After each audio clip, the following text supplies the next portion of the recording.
আমি যতটুকু শুনলাম, আমি তো নিজে দেখিনি, ওই ভাইস্তা আর একটা সাথে গেছে, ওকে জিজ্ঞেস করলাম যে ঘটনাটা কি ঘটনা নিয়ে মারলো। তো ওই চ্যাংরা কইলো যে না, ও টাকা হাওলাত চাইছিল, হাওলাত দেয় নাই।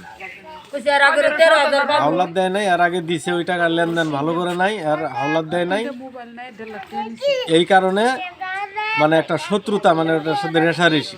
তো ওই রেশারেশি আশেপাশে লোক ছিল, ওরা দেখে রুজনে বলছে যে ওরা এরকম তোকে মারার জন্য উদ্যোগ নিচ্ছে, বা এরকম তুই এইভাবে চলিস না, একলা যেন যাস না, ওরা কিন্তু মারবো। এই সজাগ করে দেওয়ার পরেই চ্যাংরা দোকান বন্ধ করছে, এবং ওই চ্যাংরা ওই যে লোক কুবাইছে ওই দোকানের আশেপাশেই ছিল। তখন এসে কইছে দোকান বন্ধ করলি বলো, হ্যাঁ। কয় তাহলে আমি তো একটু ওই যে কষাইপট্টির ওখানে যাবো, একসাথেই তোর সাথেই যাই। পরে দেখছে যে না, এর তো ওরকম না, মানে বন্ধুতা, মানে পরিচিত কাছের মানুষ, এই হিসেবে গাড়ির পিছনে তুলে নিছে। যায় তাহলে ওখানে যা, তুই নেমে ওদিক যাবি, আমি বাড়িতে চলে যাবো।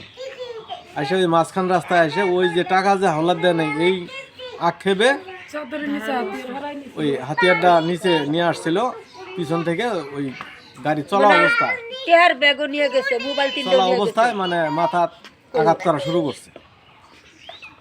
যখন ওই 22-এর যখন দাড়ি ভেঙে গেছে, তখন 22টা ফসকে গেছে। ওই সুযোগে এই চ্যাংরা মানে রাগের মানে বিগারের মতো হয়ে ওখান থেকে দৌড় দেয়, কাছে যে বাড়িটা, ওই বাড়িটার মধ্যে দৌড় বেড়ে। কার বাড়ি ঢুকছিল এটা? আবুল কসাইয়ের বাড়ি ঢুকছে যে ওই যে হোসেন বাবারির দোকানের সাথে যে বাড়িটা, ওই বাড়ির মধ্যে যায় ঢুকছে।